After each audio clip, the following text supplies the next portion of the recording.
Berarti Allah menciptakan hewan ternak untuk manfaat manusia. Di samping itu untuk kita melakukan ajaran sebagaimana syariat-syariat Gusti Allah. Banyak orang-orang sukses dari ternak. Sekarang ternak ayam banyak yang sukses. Ternak kambing banyak yang sukses. Ternak sapi juga banyak yang sukses. Sebelum penyakit lato-lato menyerang. Ada korban yang sangat disunahkan. Dan Rasulullah setiap tahun korbannya memilih kambing-kambing yang speknya seperti ini. Surat An-Nahl ayat 6. A'udzu billahi minasy syaithanir rajim. Bismillahirrahmanirrahim. Walakum fiha jamalun hina turihuna wa hina tasrahun. Wa tahmilu athqalakum ila baladin lam takunu balighi illa bisyiqqil anfus. Inna rabbakum lara'ufur rahim. Walakum fiha jamalun hina turihuna wa hina tasrahun. Dan Allah menciptakan untuk kalian binatang-binatang ternak yang kalian akan merasa bangga ketika hewan ternak itu dimasukkan ke dalam kandangnya dan ketika digembalakan. Ayat ini turun di mana saat itu orang-orang Arab pada umumnya merasa bangga kalau punya ternak yang banyak. Jadi wong sing diarani wong sugih iku wong sing duwe ternak ingkang kathah, untane akeh, sapine akeh, wedhuse akeh. Itu wong sugih. Sampai kalau di Jawa diarani raja kaya. Ulama-ulama dulu mungkin nek maknani delok adat hina turihuna itu jamalun hina turihuna, bangga itu orang punya hewan ternak itu bangga. Ketika dimasukkan ke dalam bangga. Makanya dulu orang-orang kita, orang-orang Jawa itu kalau punya ternak, duwe sapi, ngoten niku nek ngandangno ora ning gurine omah tapi ning ngarep. Soale diarani raja kaya. Ki lho hewan ternakku, ki lho pesugihanku, ki lho kekayaanku. Nek saiki sing didelek ning ngarep apa? Mungkin kawakmu iku. Dunya tinggo anu nggih. Walakum fiha jamalun hina turihuna wa hina tasrahun. Allah menciptakan untuk kalian hewan ternak yang kalian menjadi seneng ketika hewan ternak itu masuk kandang, gerutuk. Dan kalian akan seneng ketika digembalakan, ketika mangon, ketika hewan itu dilepaskan, kita merasa bangga. Karena saat itu hewan ternak menjadi identitas kekayaan. Tapi mereka lupa bahwa itu semua adalah ciptaan Allah yang kita harus mensyukurinya. Makanya ayat ini kita berbicara tentang hikmah di mana Allah menciptakan hewan piaraan. Ternak itu contohnya seperti apa? Sapi, terus unta, kerbau, terus kambing, terus ayam masuk tora. Masuk. Etan kayak ayam. Ayam terus bebek, mentok. Ternyata hikmah di dalam penciptaan hewan ternak itu luar biasa. Ada banyak sekali hikmah. Di antaranya dengan kita beternak kita akan dengan kita beternak kita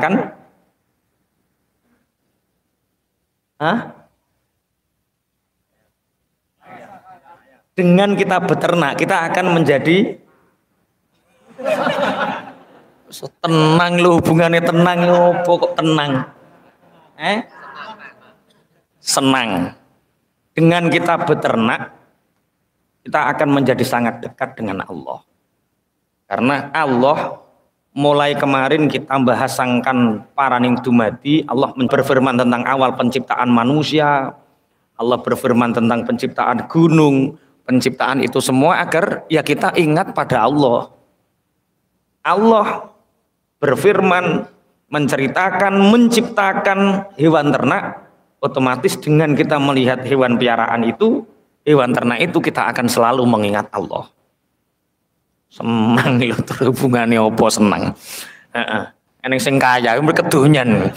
Dengan kita beternak kita akan menjadi kaya. Wis mesti kedonyan. Utek kok utek duit ae. Dengan kita melihat sapi, melihat kambing, melihat kerbau, kita akan sangat merasa dekat dengan Allah karena itu adalah penciptaan Allah. Ternyata manusia itu diciptakan oleh Allah.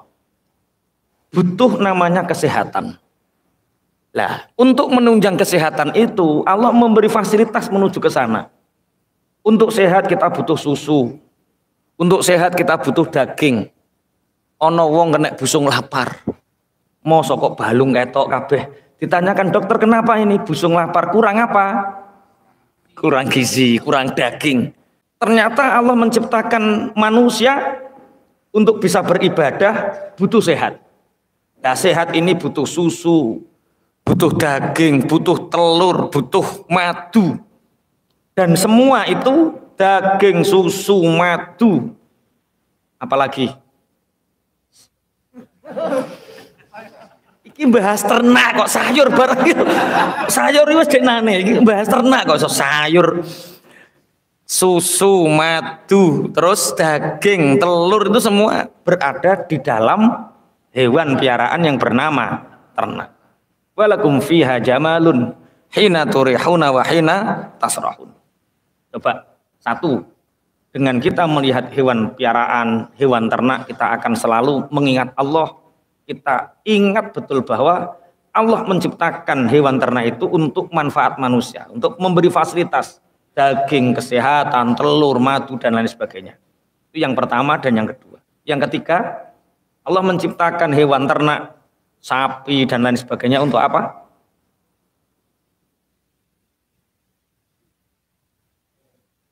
Dikendarai. Wih kok ayat saiki iki urung teko kono pelajarane. Dikendarai. Wedhus kok kendarai wedhus. Untuk fasilitas kita melakukan syariat. Yang diiling-iling yang menguntungkan DE terus kaya, dikendarai itu. Allah menciptakan ayam, menciptakan kambing, menciptakan unta, sapi. Ternyata di situ Allah memberi fasilitas kita untuk melaksanakan syariat. Karena banyak sekali syariat yang berhubungan dengan piaraan. Contoh untuk apa? Ibadah apa? Kurban. Kurban berarti butuh apa? Kambing, sapi, unta. Iki kanggo ngriseni panitia kurban kok ben disiarno Pak Eko. Korban sapi, kambing, unta. Kemudian Allah menciptakan ayam, burung. Maksudnya ya burung dara, ayam itu untuk memberi fasilitas kita bersedekah, memberi fasilitas kita untuk memberi orang lain dengan daging itu. Telur, kita punya gerakan namanya gerakan nutrisi telur. Setiap Jumat 1 ton kita berikan kepada pondok. Kok 1 ton? 1 piro? Oh 1 kintal, maaf 1 kintal. Wis sampai teko 1 ton gitu lagi. Ya santri kita kan gemuk-gemuk. Sampai lihat Khazinatul Abror, gemuk-gemuk. Jamaah ngaji hati yang segini banyak, ada yang 10.000, ada yang 15.000. Ya untuk kita saja kan lebih. Makanya berkahnya pondok-pondok di sekitar kita.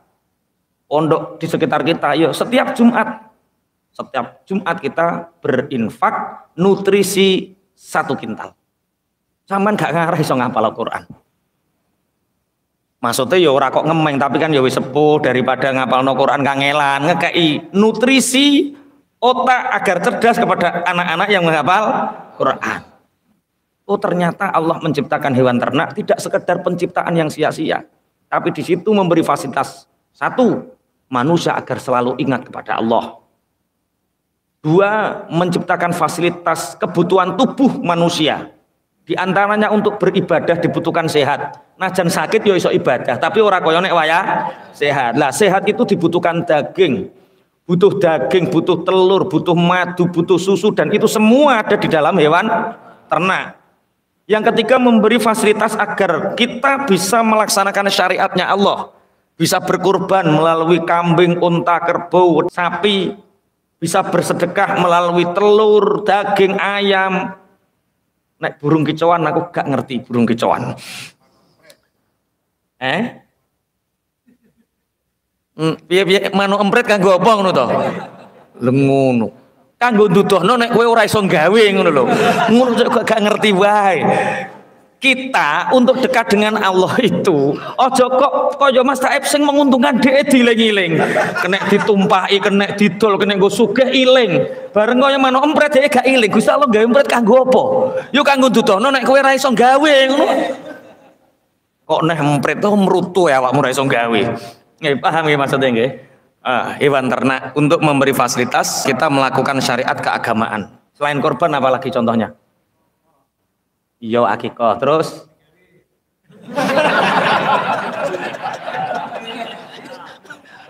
duwe gawe piye maksudnya kok duwe gawe piye? Mantu terus butuh daging ngono ya. Iya. Iku Mas Taib itu mengamalkan syariatnya Kanjeng Nabi aulim walau bisyatin. Buatlah walimah walaupun hanya menyembelih kambing satu loh. Ono hadise iku. Nek zakat gak diling-iling. Ya Allah menciptakan hewan ternak itu agar kita bisa melaksanakan syariat keagamaan yang diajarkan oleh Allah seperti kurban, akikoh, kon duwe gawe nguntungno dhek.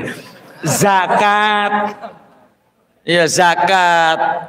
Setiap 40 kambing wajib zakat 1, setiap 5 unta 1 kambing, 30 ekor sapi dan lain sebagainya. Berarti Allah menciptakan hewan ternak untuk manfaat manusia. Di samping itu untuk kita melakukan ajaran sebagaimana syariat-syariat Gusti Allah. Dan ternyata semua nabi itu mengembalakan kambing.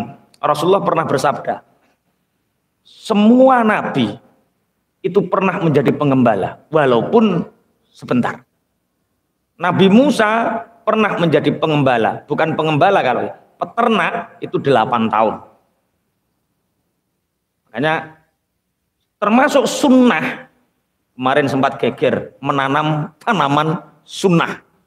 Neng Pasuruan nandur kurma, neng Dineh nandur anggur. Neng anggur di sini masih ya, tapi memaksakan menanam kurma di sini untuk berbuah, ya insya Allah tapi ya kuncrit-kuncrit kuning-kuning nung kurmone.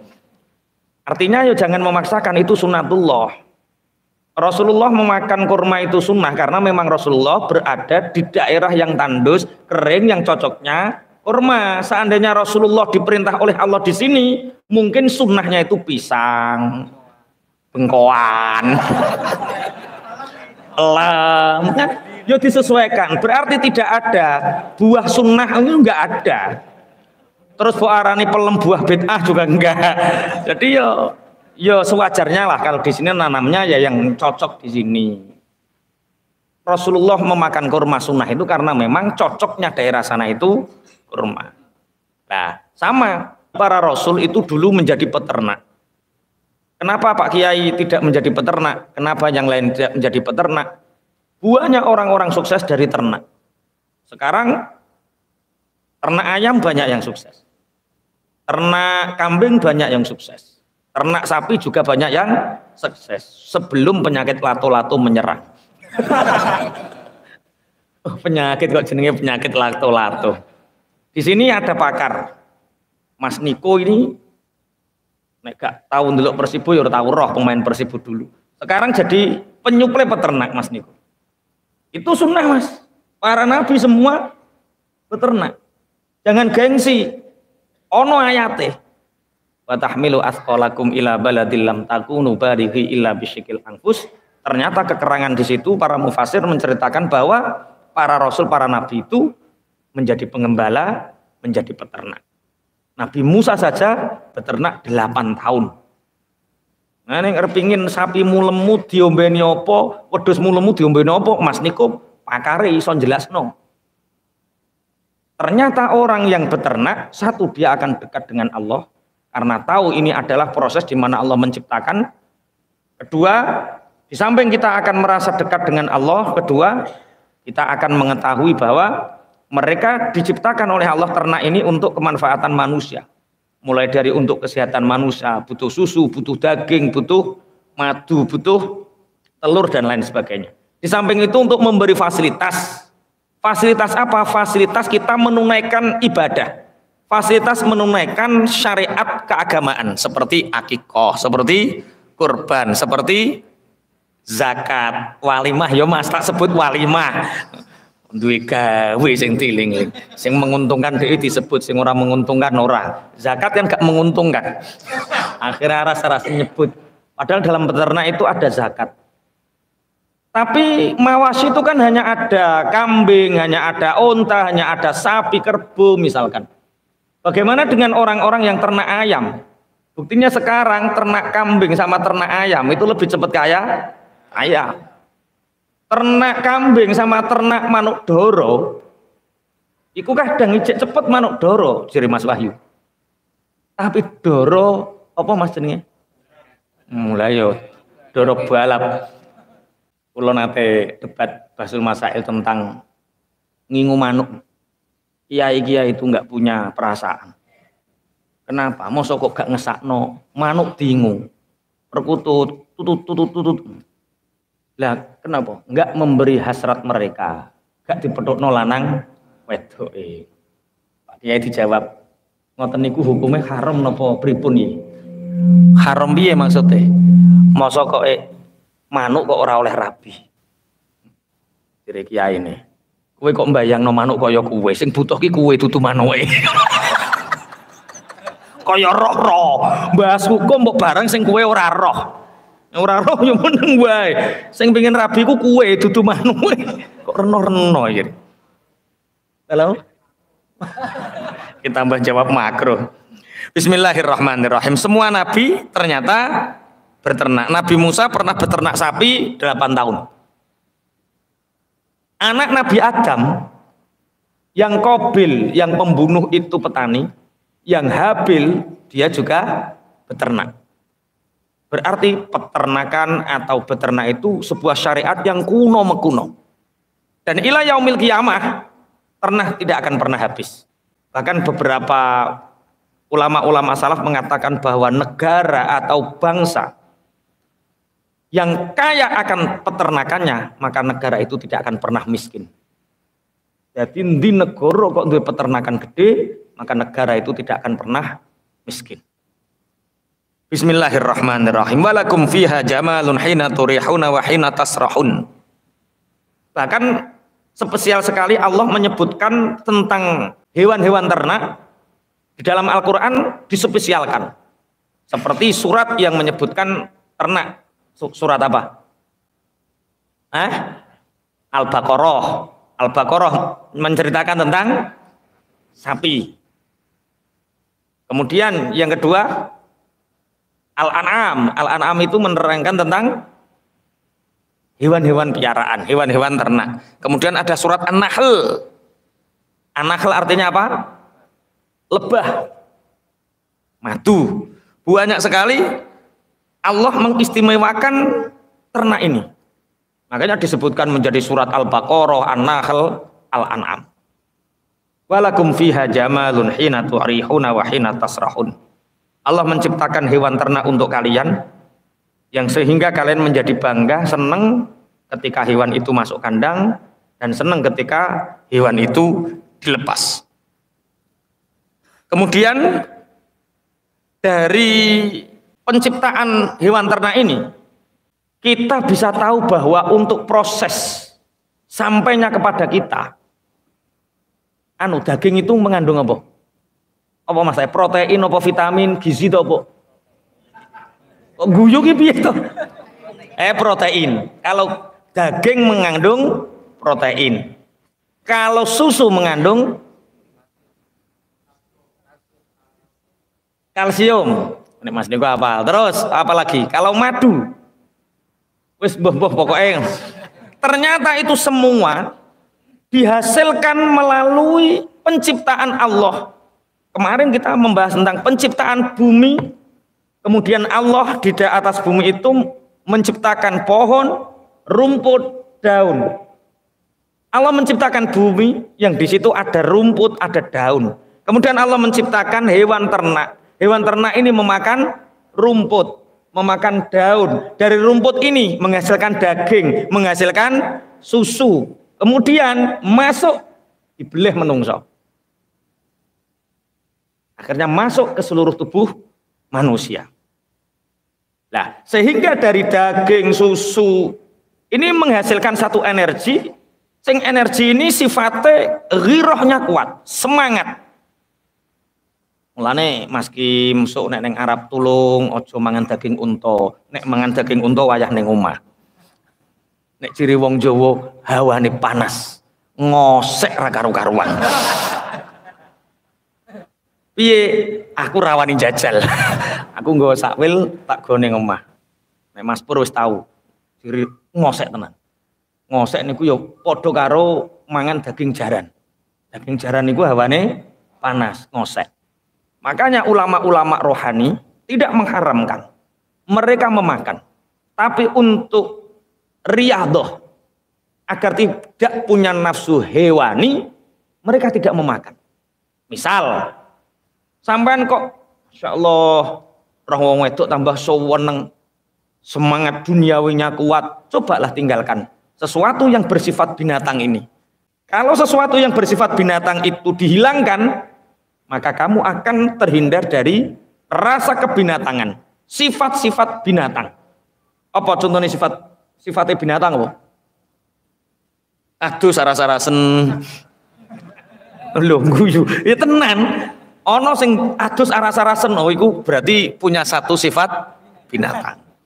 Terus saliyane sifat adus aras-arasen. Geragas, jaluk mangan terus, sing dipikir mau weteng terus. Itu berarti sudah banyak sekali sifat-sifat binatang. Hindari makanan yang bersifat binatang. Karena kamu seperti apa yang kamu makan. Kita itu seperti apa yang kita makan. Wong kok senengane mangan pitik, kelakuane kaya pitik. Nutuli ya. Tutul-tutul. Wong kok seneng mangan iwak wedhus. Brek yo. Bahkan ngapunten. Mas niku aja tersinggung. Orang yang bisnis dari kambing, iku yo duwe sifat nubruan. Iya. Jadi kamu itu seperti apa yang kamu makan. Mulane Mas Taib mangan suket ya Mas. Gitu wong. Gitu. Dalam neriman. Enggak, memang sesekali kita harus melakukan riyadhah itu. Ulama-ulama dulu menamakan tarkuruh, memakan sesuatu yang tidak ada binatang sehingga Allah menghilangkan sifat kebinatangan dalam diri kita. Tarkuruh paling sedikit 40 hari vegetarian. Bahkan ekstrim nah Pak Eko ngerowot, gak mangan nasi, gak mangan apa. Untuk apa? Agar kita itu ghirah duniawinya sangat kecil. Ben wong gak gampang tertarik oleh sesuatu yang sifatnya duniawi. Itu namanya riyadhah. Riyadhah itu tidak mengharamkan. Tidak mengharamkan, tapi ngajar nafsu supaya kelakuanmu tidak seperti binatang. Menjadi manusia yang seutuhnya. Tidak memakan beras, tidak memakan daging, tidak memakan, agar kita itu yo kaya polo pendem. Ora ketok tapi bermanfaat. Yang ngalah tapi berwibawa. Nah itu. Walakum fiha jamalun hina turihuna wa hina tasrahun. Jadi negara yang kaya itu negara yang kekayaan ternaknya melimpah. Negara yang kekayaan ternaknya tidak melimpah akan menjadi negara miskin. Di samping itu kita bisa lihat sampai hari ini, Masya Allah, tiap tahun orang berkurban, tiap hari ada orang akikoh. Bahkan satu perusahaan akikoh itu bisa berpuluh-puluh cabang. Seperti temannya Mas Kofik orang Jogja itu, Ustadz Farid itu berapa cabang? Apa Kaji Merap berapa cabang? Akikoh Abrori ya baru di sini. Belum ada cabang. Di Lamongan juga patek jalan.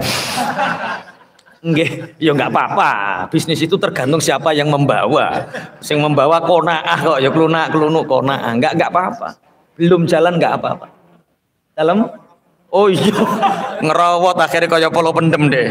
Sampai akikoh gak jalan-jalan. Ya ternyata setiap hari ada orang akikoh. Sebentar lagi kita Zulhijjah. Zulhijjah ini punya banyak program. Ngaji Hati ini punya banyak program. Sinergi dengan teman-teman yang lain. Bagi teman-teman yang tidak punya uang, tapi sangat ingin berkorban, difasilitasi, ada korban seharga 1.350.000. Murah sekali. Aku wis kepingin korban, tapi orang duwe duit. Aku suwe ngempet pingin korban, tapi enggak bisa beli. Difasilitasi. Sampean lapor sama ketua Ngaji Hati nanti. Difasilitasi 1.350.000 wis iso korban. Sempurna kambingnya. Gunane apa duwe Mas Niko? Gunane apa duwe kanca-kanca sing ora iso bantu? Ayo dibantu. Teman-teman yang ingin korban tapi kita bantu. 1.350.000 wis iso korban. Dibatasi piro Mas Kofik? Pirang atus wedhus. Kita bisa berapa? Enggak, 200 cukup. 200. Tahun kemarin ada 150 kambing. Kita dermakan di sebagian daerah di Bojonegoro yang di situ tidak ada korbannya. Terbanyak di Kecamatan Gondang, Bubulan, Sekar, Temayang. Terbanyak beberapa tahun kita setorkan ke sana. Lamongan, teman-teman Lamongan yang ada di sini juga memberi fasilitas 1.350.000 tapi disetorkan di Kabupaten Lamongan yang di sana beberapa desa pangapunten ada satu desa hanya satu kambing. Bahkan ada satu desa enggak ada. Makanya awal-awal Rasulullah Shallallahu Alaihi Wasallam menjadi Rasul itu Kanjeng Nabi pernah bersabda, la ta'kulu ahadukum lahma udhiyatihi fauqa salasati ayyam. Diharamkan untuk kalian tidak boleh memakan daging kurban kalian melebihi 3 hari. Jadi ora oleh mangan daging kurbanmu ngluwi 3 dino. Lah winginane kowe iku mangan daging kurban pirang wulan? Mosok ono sing setengah tahun. Astagfirullah. Kok simpen ning ndi wae? Bukan, ini awal-awal. Jadi jangan kalian makan daging kurban kalian melebihi 3 hari. Kemudian terjadi Fathu Mekah. Fathu Mekah itu kebebasan kota Mekah. Orang-orang Mekah itu terkenal agniya, kaya, dan askhia, luman. Sehingga sekali masuk Islam, jahiliyah saja mereka luman, apalagi Islam. Korban gak gimi-gimi, 10 unta, 100 unta. Sehingga nanti yang haji bisa melihat ada tempat di mana sak dalan-dalan itu wong beleh unta. Beleh unta. Dan niku pangapunten Masya Allah, daging niku numpuk. Akhirnya saat itulah diberlakukannya ayyamut tasyrik. Tasyrik itu artinya dendeng daging. Saking daging yang melimpah, daging ini diiris kecil-kecil, kemudian dipeme. Namanya tasyrik. Makanya saat hari tasyrik 11, 12, 13 Zulhijjah diharamkan untuk berpuasa. Saat itulah batal. Hadisnya Rasulullah yang awal itu dinasakh. Diganti berarti makan daging korban melebihi 3 hari itu boleh. Tambah wong-wong podo nyimpen dendeng. Berarti boleh nguyang oleh saya kira oleh.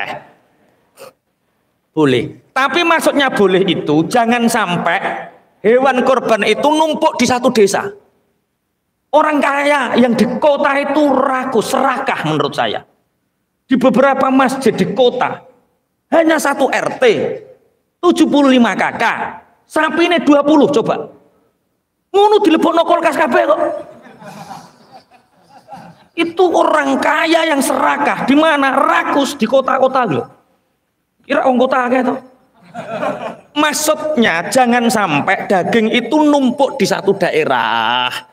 Kalau mayang kawis pangapunten, cara kula mayang kawis sapi 5 itu cukup.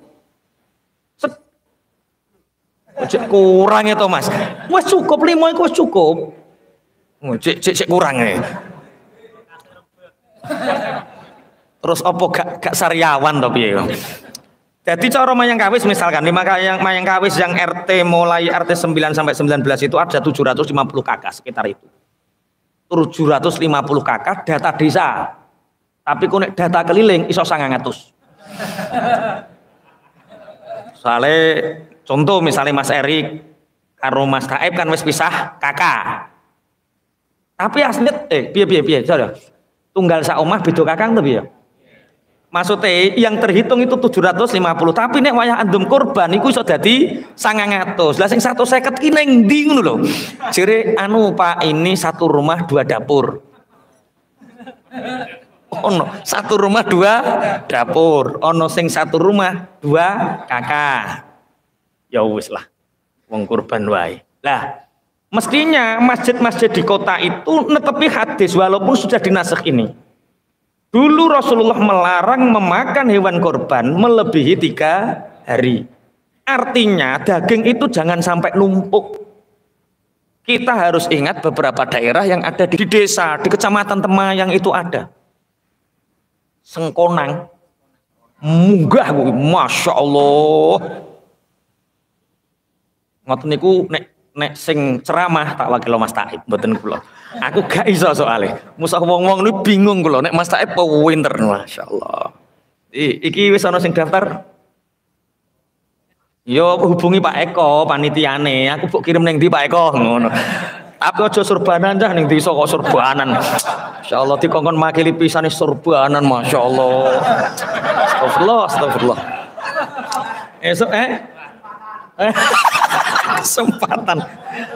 Dalam kesempatan foto. Jadi itu informasi. Jadi nanti walaupun belum diumumkan Kak Eko, karena kita kebetulan bahas tentang ternak, jadi mestinya kita itu memberi fasilitas ibadah dengan kurban. Lah, jamaah ngaji hati juga difasilitasi.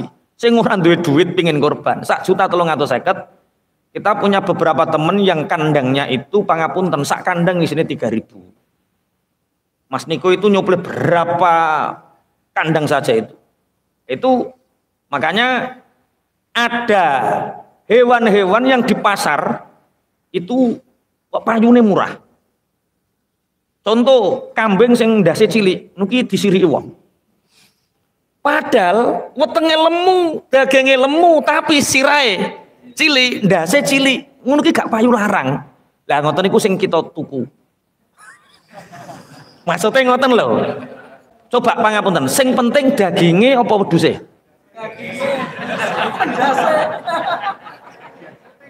Halo. Sing cilik enak Mas Taib ndase.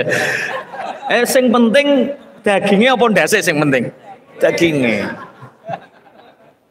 Tapi ada satu sisi di mana sunnah banget. Ada korban yang sangat disunahkan. Dan Rasulullah setiap tahun korbannya memilih kambing-kambing yang speknya seperti ini. Yaitu ketika ada kambing warnanya putih, matanya hitam, cangkemnya hitam, kaki dengkulnya hitam, kaki bawahnya hitam. Yang seperti itu yang dipilih oleh Rasulullah. Itu harganya mahal. Tapi tulung aja sampai krungu bakul wedhus. Ndak sampean diregani larang. Maksudnya itu sangat sunnah. Wedhus sunnah maksudnya. Wedhus yang disenengi Kanjeng Nabi. Rupane putih, dengkule ireng, sikile ireng, matane ireng. Itu wedhus yang disenengi Kanjeng Nabi. Itu informasi yang pertama tentang hewan ternak. Insyaallah tahun kemarin 150 kita sumbangkan ke beberapa daerah tertinggal. Kita nyumbangkannya berupa daging. Karena kita pengalaman pernah kita kasih 1 RT 3 kambing. Allah tambah radadi. Tujuan kita untuk rukun tambah rakyat musuh RT ini. Perkara RT ini ya bingung. Lebih baik 1 RT ada berapa? Ada 50 kakak. Ya sudah kita bagi 50 itu. Enak. Jadi RT enggak resiko. Jadi nanti teman-teman jamaah ngaji hati yang ingin berkorban tapi dana kok minim, ikut korban berkah ini. Yang punya uang ya korban sapi yang punya uang. Mosok sing 1.350.000 sing 1.350.000 itu ben sing wong dhaif-dhaif ngoten. Mas Toib ngono ki gak apa-apa 1.350.000 nyelengi mosok kok ben taun kok gak iso korban.